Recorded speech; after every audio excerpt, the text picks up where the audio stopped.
You're such an asshole. AssholeConsulting.com. Go there and give me your money. Hey, asshole. So it's come to this. I'm a 28-year-old man living in Toronto. I have accomplished a lot in my life. I've been in the military, Canadian, for about 10 years. I have 2 tours in Afghanistan, both in combat roles. First tour was about convoy protection. My second tour was about mentoring, patrolling, and living with the Afghan soldiers. I also have a domestic tour, which was helping. I don't want to ID you too much. Helping refugees. From what I saw, there were more women than children. Not sure about your stance on that, but orders are orders. I came back, did the dumb thing of finding a cute girl and moving out with her, then breaking up and just spending a shitload of money for no good reason. Oh, you pissed your nest egg away. At the same time, doing something positive, which is training kickboxing and winning a Oh, wow, good. You won a North American Amateur Championship. That's great. All right, cool, man. I attempted a small business selling clothing and apparel. I was doing okay, but my agent left his company and my heart wasn't in it, so I decided to just let it go. I finished my last year of college, police foundations. Now I'm living with my folks with aspirations of becoming a police officer. I'm in the process with 3 municipal services and just waiting to get in, hopefully. So right now I'm working in the military on contract for roughly $50,000 a year. I train Brazilian Jiu-Jitsu. All right, there you go. You can kick my ass. And live at home. But I still feel like a fucking loser. I feel like I should continue to save and then purchase a home after I get hired with the police service. Not sure, house outside of Toronto or Canada. Oh man, isn't Toronto like super expensive though? Well, I guess if you're going to become a cop, you're kind of committed to that community. You got any like deals in the United States? They sometimes give cops like, hey, go live where people hate you. See that cheap, shitty house that no one else wants? We'll help finance that at very low rates if you go live next door to the people that hate you. Just don't wear your uniform when you go to work.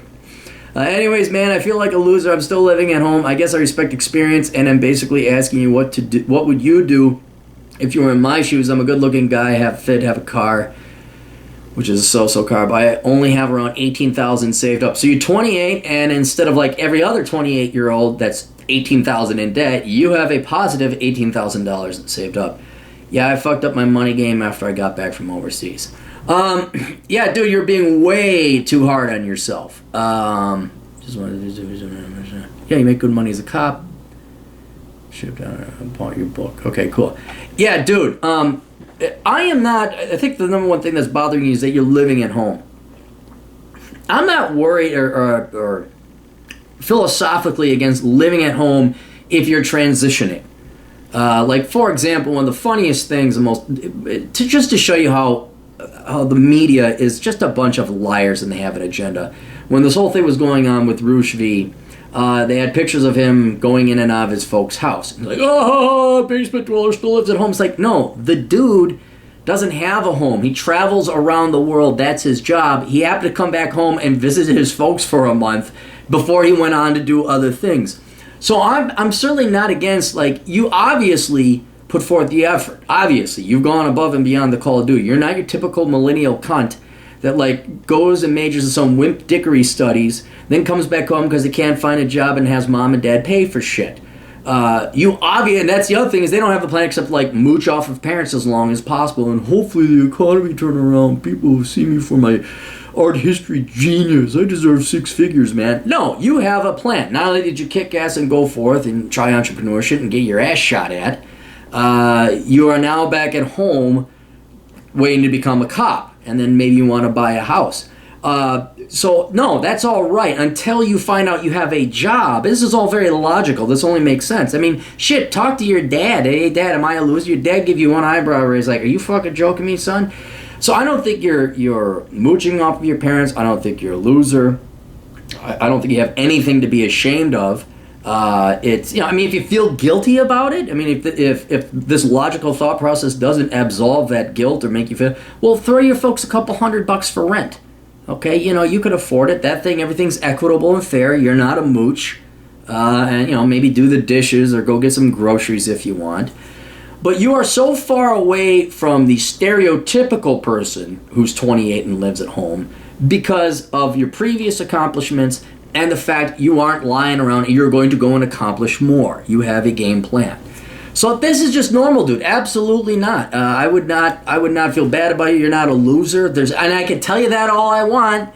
It's whether you fucking realize it is the whole key issue.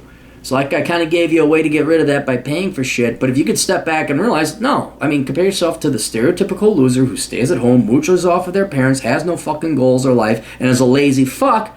That's where the shame comes in, is because they're lazy fucks. You're not a lazy fuck. You're going to go out and get your ass shot up again. But I would, so you can absolve yourself of any kind of loserish kind of stuff. What was it? Oh, I had another thing. Oh, the only thing I'd look at, be real careful about those houses, man. I watched that the Good Looking Brothers show up there. They always film with the Canadian brothers, the Property Brothers. It's a good show, but I'm always amazed at the prices. They're in Toronto. I thought they were Vancouver. They're in fucking Toronto.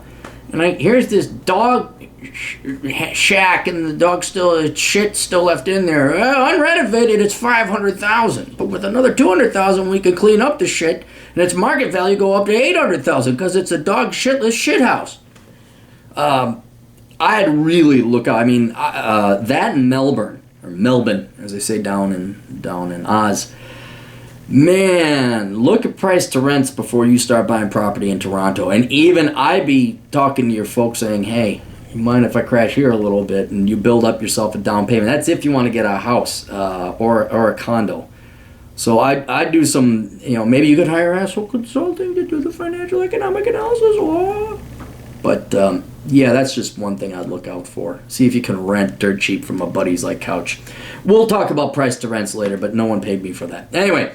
Best of luck to you, dude. No shame. You're like a mentor. I'm not kissing your ass, but fucking 10 years in the military. You're a jiu-jitsu amateur champion. Kickboxing champion. You contract now making money. Fucking hell. If the rest of the 28-year-olds and millennial generation were like you, we would have no fucking problems, right? So best of luck to you. Tools.